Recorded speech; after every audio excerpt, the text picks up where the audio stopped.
तो गाइस स्वागत है एक बार फिर से आपका हमारे YouTube चैनल जिसका नाम है green education and reasoning hub पर। तो दोस्तों आज फिर से 60 प्रश्नों की श्रृंखला लेकर मैं आपके सामने उपस्थित हूँ। इसमें आपके 40 प्रश्न उत्तराखंड सब्जेक्ट से हैं, साथ ही 20 प्रश्न आपके हिंदी सब्जेक्ट से लिए गए हैं। टोटल 60 प्रश्नों के ये जो ऑब्जेक्टिव टाइप के प्रश्न हैं इनके आपको एक एक करके उत्तर देते हुए चलने हैं और अपने मार्क्स अपनी नोटबुक में नोट करते हुए चलें। लास्ट में कमेंट बॉक्स के माध्यम से आपको हमें बताना है कि कितने मार्क्स आप लेकर के आए हैं इन 60 अंकों में से।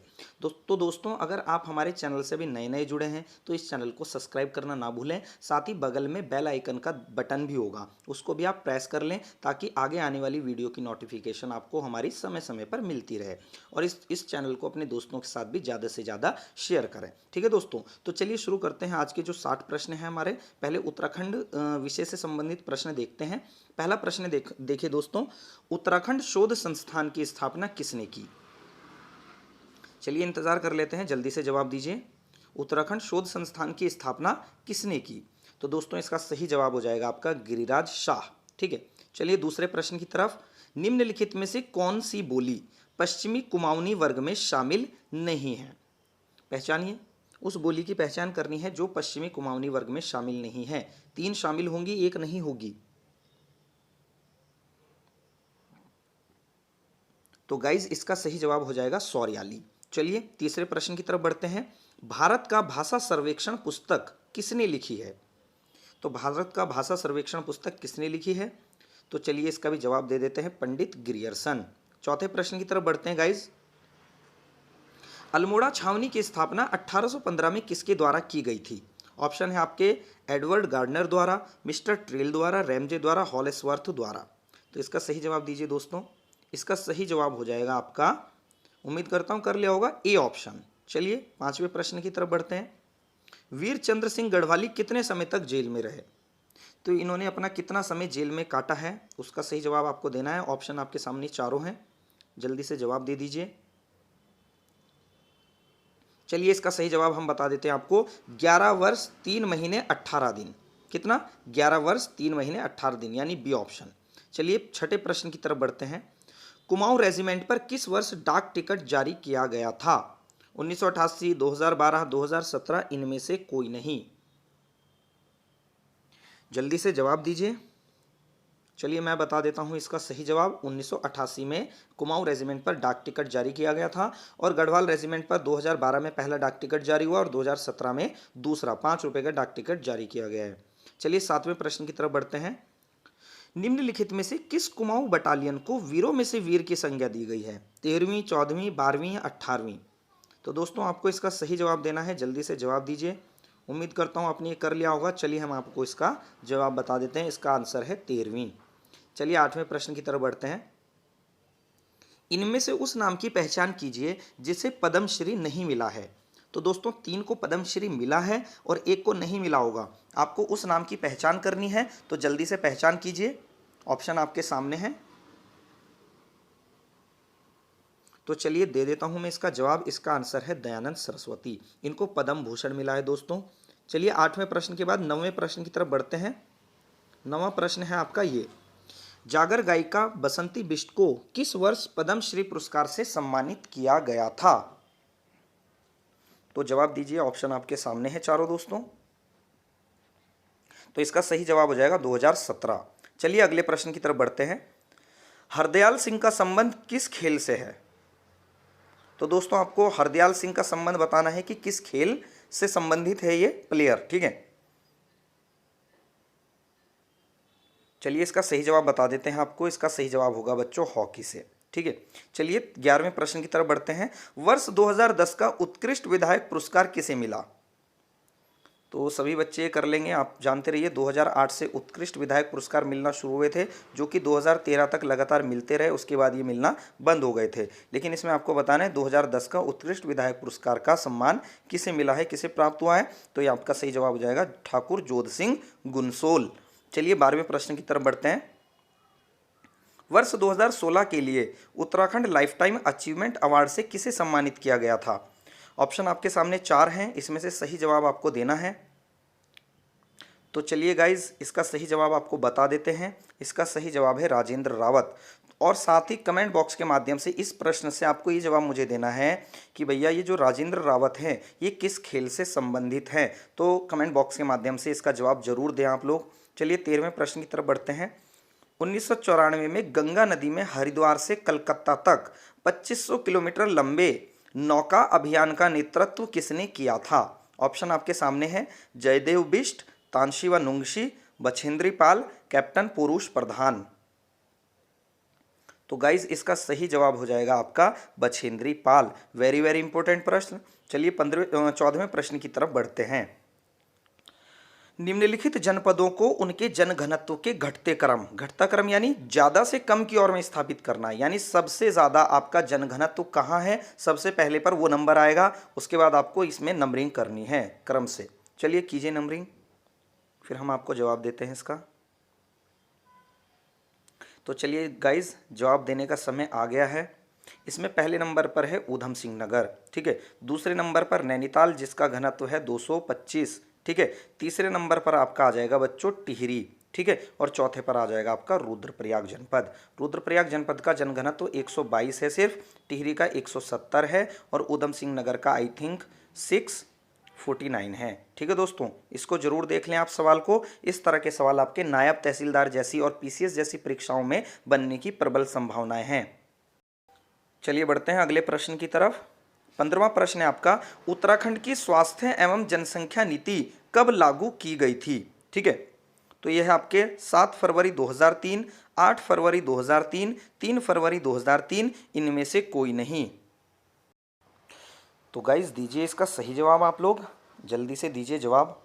चलिए मैं बता देता हूं आपको इसका आंसर। इसका सही जवाब होगा इनमें से कोई नहीं, क्योंकि ये 6 फरवरी 2003 को लागू हुई थी, ठीक है। 6 फरवरी 2003, इसको भी नोट कर लें आप अपने नोट्स में। चलिए 16वें प्रश्न की तरफ बढ़ते हैं। राज्य का सबसे बड़ा राष्ट्रीय पार्क कौन सा है। तो इसका तो सही जवाब दे देंगे आप सभी लोग। तो इसका सही जवाब हो जाएगा गंगोत्री नेशनल पार्क, 2390 वर्ग किलोमीटर में विस्तृत है, उत्तरकाशी जनपद में है। चलिए 17वें प्रश्न की तरफ बढ़ते हैं। 17वां प्रश्न उठा लेते हैं यहाँ से। तो पहला सवाल है आपका 17वां प्रश्न जो है दूसरे पेज पर, महाभारत में फूलों की घाटी को किस नाम से संबोधित किया गया है। ऑप्शन आपके सामने, नंदन कानन, अलका, भीमडार पार्क, इनमें से कोई नहीं। दोस्तों एक बात मैं आपको ये बता देना चाहूँगा कि भाई ये जो तीनों हैं, नंदन कानन, अलका, भीमडार पार्क, ये तीनों आपके फूलों की घाटी के ही अन्य नाम हैं। पर यहाँ आपसे सवाल पूछा गया है कि महाभारत में क्या कहा गया है, तो सही जवाब है इसका, महाभारत में इसको कहा गया है नंदन कानन। चलिए आगे बढ़ते हैं। 18वां प्रश्न, पवालगढ़ संरक्षण आरक्षिति नैनीताल में है जो की स्थापना किस वर्ष की गई थी। ऑप्शन आपके सामने है 4, जल्दी से जवाब दें, इंतजार करते हैं। तो चलिए गाइज इसका सही जवाब है आपका 2012। 19वें प्रश्न की तरफ बढ़ते हैं। राज्य में स्नो लेपर्ड योजना कब से चल रही है, यानी हिम तेंदुआ योजना, हिम तेंदुआ का संरक्षण का प्रोजेक्ट राज्य में कब से प्रारंभ किया गया था, कब से चल रहा है। तो इसका सही जवाब हो जाएगा गाइज, 4 ऑप्शन आपके सामने हैं, 1990, 91 से ये प्रारंभ हुआ था। चलिए 20वें प्रश्न की तरफ। दूधातोली लोक विकास संस्थान जो कि 1982 में स्थापित हुआ था, की स्थापना किसने की। गौरा देवी सुंदरलाल बहुगुणा, चंडी प्रसाद भट्ट या सच्चिदानंद भारती। मोस्ट इंपोर्टेंट सवाल है ये। चलिए इसका सही जवाब हो जाएगा आपका सच्चिदानंद भारती जी। अगले प्रश्न की तरफ बढ़ते हैं। 21वां प्रश्न, 1977 का वन आंदोलन उत्तराखंड में किसके प्रतिरोध स्वरूप शुरू हुआ। तो 1977 का जो वन आंदोलन हुआ था वो उत्तराखंड में किसके प्रतिरोध के लिए शुरू हुआ था। नंदा देवी राष्ट्रीय उद्यान में प्रवेश पर प्रतिबंध को लेकर, वनों के अवैध कटान के कारण, तीसरा ऑप्शन है राष्ट्रीय पार्क के बीच से सड़क निकालने को लेकर, और चौथा ऑप्शन है इनमें से कोई नहीं। तो गाइस इसका सही जवाब हो जाएगा वनों के अवैध कटान के कारण, ठीक है। चलिए आगे बढ़ते हैं 22वें प्रश्न की तरफ। उत्तराखंड का जलियांवाला बाग हत्याकांड की संज्ञा किसे दी जाती है। रवाई कांड, पेशावर कांड, तिलाड़ी नरसंहार, 1 और 3 दोनों। जल्दी से इसका सही जवाब दीजिए गाइज। तो इसका सही जवाब हो जाएगा 1 और 3 दोनों। चलिए 23वें प्रश्न की तरफ। वर्तमान में उत्तराखंड के पंचायती राज मंत्री कौन हैं, बताना है आपको। ऑप्शन चारों आपके सामने हैं, पंचायती राज मंत्री की पहचान करनी है, ठीक है गाइज। चलिए इसका सही जवाब हो जाएगा आपका अरविंद पांडे। कमेंट बॉक्स के माध्यम से आपको बताना है सुबोध उनियाल उत्तराखंड के कौन से मंत्री हैं या किस क्षेत्र में से संबंधित आपके ये मंत्री हैं। चलिए आगे बढ़ते हैं 24वें प्रश्न की तरफ। निम्नलिखित में से कौन सा जनपद ना तो किसी अन्य राज्य के साथ सीमा बनाता है न किसी अंतर्राष्ट्रीय देश के साथ। ऑप्शन देहरादून, उत्तरकाशी, टिहरी, ऊधम सिंह नगर है। जल्दी से जवाब दीजिए। तो गाइज इसका सही जवाब हो जाएगा आपका टिहरी। ठीक है, 4 ऐसे जनपद हैं जो कि ना तो किसी अन्य देश के साथ ना अन्य राज्यों के साथ सीमा बनाते हैं। अल्मोड़ा, बागेश्वर, रुद्रप्रयाग और चौथा ये टिहरी है ही। ठीक है, 25वें प्रश्न की तरफ बढ़ते हैं। यहाँ मिलेगा आपको 25वां प्रश्न। पिथौरागढ़ को तिब्बत से जोड़ने वाला दर्रा पहचानिए। 4 ऑप्शन है आपके सामने, तंजुल, कालिंदी, किंगरी बिंगरी, कोई नहीं। तो जल्दी से जवाब दीजिए बच्चों, इंतजार कर रहे हैं आपके जवाब का। चलिए इसका सही जवाब बता देता हूं कि इनमें से कोई नहीं। ठीक है, तो ये दर्रे आप देख लेना कहाँ कहाँ हैं। किंगरी बिंगरी आपका चमोली में हो जाएगा, कालिंदी चमोली में हो जाएगा, तंजुल भी आपका, तंजुल, शलशल, धर्मा, ठीक है, ये सारे आपके कहाँ हो जाएंगे, चमोली जनपद में। ठीक है, चलिए आगे बढ़ते हैं। केदारताल उत्तराखंड के किस जनपद में है। ऑप्शन है चमोली, उत्तरकाशी, अल्मोड़ा, टिहरी। तो इसका सही जवाब हो जाएगा बच्चों आपका केदारताल उत्तरकाशी जनपद में है। ठीक है, 27वें प्रश्न की तरफ बढ़ते हैं। राज्य में जड़ी बूटी शोध एवं विकास संस्थान कहाँ अवस्थित है। पहला ऑप्शन है थराली, दूसरा ऑप्शन है गोपेश्वर, तीसरा ऑप्शन है श्रीनगर, चौथा है पंतनगर। जवाब देना है आपको। राज्य में जड़ी बूटी शोध एवं विकास संस्थान है आपका बच्चों गोपेश्वर में। चलिए 28वें प्रश्न की तरफ बढ़ते हैं। अल्पाइन वन क्षेत्रों का विस्तार उत्तराखंड में किस ऊंचाई तक देखने को मिलता है। तो किस ऊंचाई तक अल्पाइन वन क्षेत्र देखने को मिलते हैं। इसका सही जवाब हो जाएगा आपका 2800 से 3800 मीटर। चलिए आगे बढ़ते हैं। इस तरह का प्रश्न एग्जाम में पूछा भी गया है रेंजर की परीक्षा में। 29वां प्रश्न देखते हैं। हैस्को संस्था के प्रतिपादक कौन है। अवधेश कौशल, चंडी प्रसाद भट्ट, वंदना शिवा, अनिल जोशी। तो इसका सही जवाब हो जाएगा बच्चों अनिल जोशी हैस्को संस्था के प्रतिपादक हैं। दो आंसर लगेंगे आपके इसके एग्जाम में, 1979 होगा या तो ऑप्शन में, या 1983। तो हैस्को संस्था की स्थापना जो है आप 2 जरूर याद कर लें, इनमें से जो भी एक आपको एग्जाम में दिखेगा वो आंसर होगा। चलिए आगे बढ़ते हैं। 30वां प्रश्न। निम्नलिखित में से कौन सी नदी काली के साथ जौलजीबी में संगम बनाती है। तो बच्चों काली और गोरी नदी का संगम होता है जौलजीबी में, जहां एक प्रसिद्ध मेला भी लगता है। चलिए 31वें प्रश्न की तरफ बढ़ते हैं। पाती बेड़ा पर्व जिसे मोर का पर्व भी कहा जाता है राज्य के किस जनपद में मनाया जाता है। तो पाती बेड़ा पर्व, मोर का पर्व किस जनपद में मनाया जाता है उत्तराखंड के। ऑप्शन चमोली, रुद्रप्रयाग, टिहरी, उत्तरकाशी है। तो बच्चों इसका सही जवाब हो जाएगा आपका मोर का पर्व रुद्रप्रयाग जनपद में मनाया जाता है। चलिए 32वें प्रश्न की तरफ बढ़ते हैं। रामडोला का मेला उत्तराखंड के किस जनपद में लगता है। देहरादून के जौनसार में, जौनपुर यानी टिहरी में, उत्तरकाशी या ऊधम सिंह नगर में। चलिए इसका सही जवाब जल्दी से दीजिए, इंतजार करते हैं आपके जवाब का। चलिए इसका सही जवाब बता देते हैं, अब आपको ऊधम सिंह नगर जनपद हो जाएगा रामडोला का मेला। चलिए 33वें प्रश्न की तरफ बढ़ते हैं। भेड़ मेला राज्य में कहाँ आयोजित किया जाता है। तो भेड़ मेला वेरी वेरी इंपॉर्टेंट हो जाएगा बच्चों, भेड़ मेला। रामडोला का मेला भी इंपॉर्टेंट है। तो भेड़ मेला आपका जलकूर घाटी उत्तरकाशी में आयोजित होता है। चलिए 34वें प्रश्न की तरफ। गंगोत्री मंदिर का जीर्णोद्धार किसने करवाया था, ये बताना है आपको। तो गंगोत्री मंदिर का जीर्णोद्धार करवाया था बच्चों माधो सिंह द्वितीय ने। ठीक है, अगले प्रश्न की तरफ बढ़ते हैं। मयंक मुखी किसका चित्र था। तो मयंक मुखी किसके चित्र का नाम था। चैतु के, मनकू के, मौलाराम तोमर के, या बैरिस्टर मुकुंदी लाल के। चलिए जवाब दीजिए इसका सही। इसका सही जवाब हो जाएगा मौलाराम तोमर का चित्र है ये। चलिए अगले प्रश्न की तरफ बढ़ते हैं। इसमें 36वां प्रश्न। वधु मूल्य चुकाकर, ये चुकाकर है यहाँ, विवाह करने की प्रथा को मालगति किनके यहाँ कहा जाता है।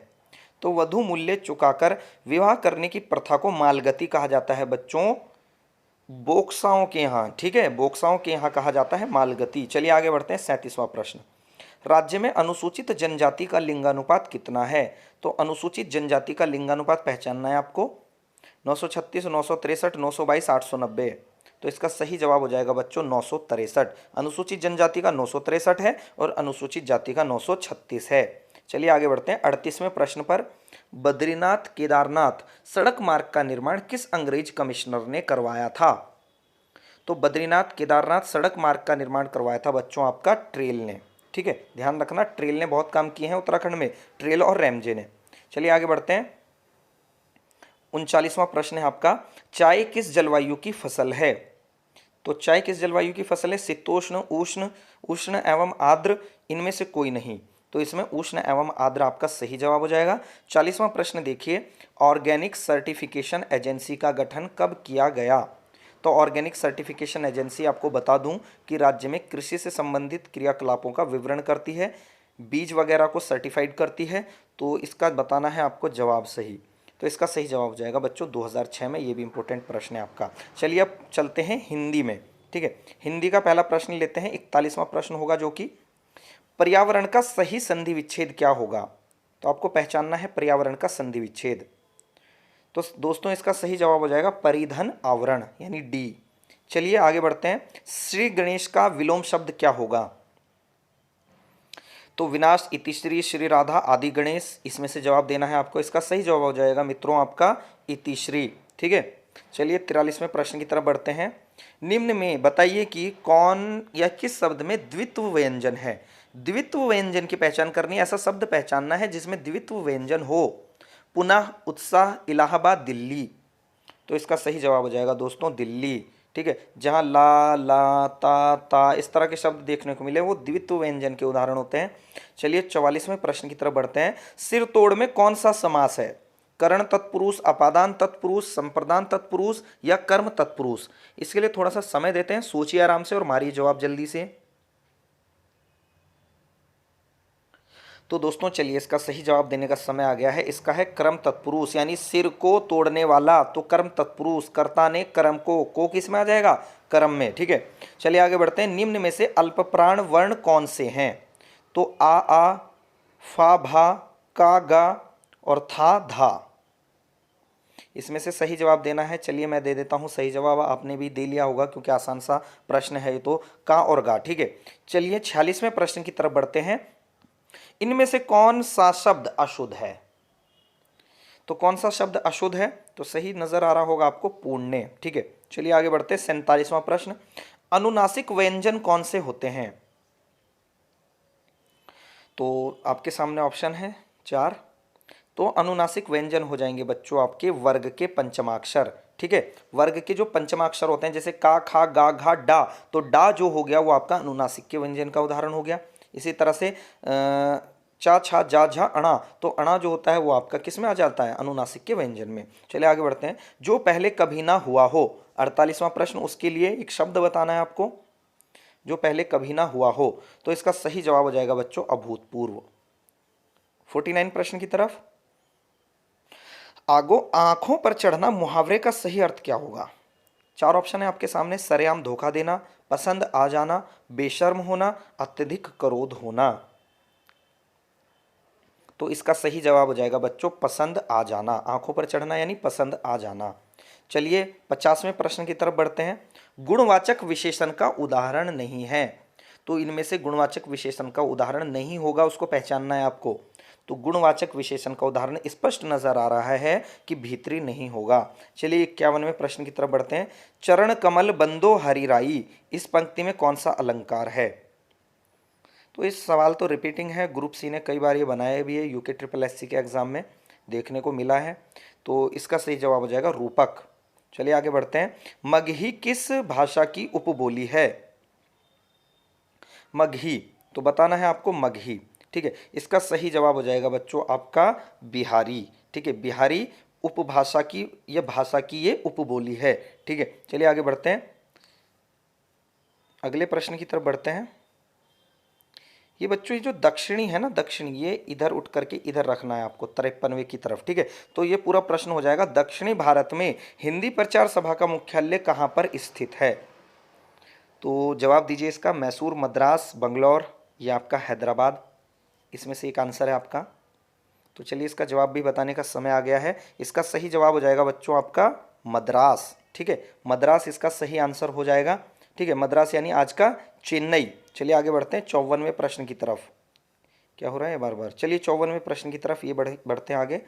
इनमें से कौन विधेय विशेषण है? तो विधेय विशेषण क्या है बच्चों इसमें से? मेरा लड़का आलसी है, सतीश सुंदर लड़का है, ए और बी दोनों, इनमें से कोई नहीं। तो इसका सही जवाब हो जाएगा मेरा लड़का आलसी है। चलिए 55वें प्रश्न की तरफ बढ़ते हैं। इनमें से अल्प विराम कौन सा है? तो पहचान लीजिए आप, अल्प विराम वाला जो वाक्य है वो कौन सा है?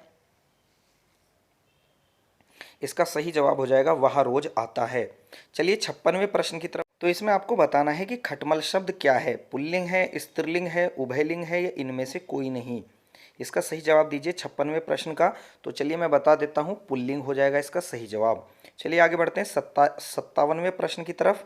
ठीक है, 57वां प्रश्न है आपका, श्याम सोता है यह कौन सी क्रिया है? अकर्मक, सकर्मक, दोनों, इनमें से कोई नहीं।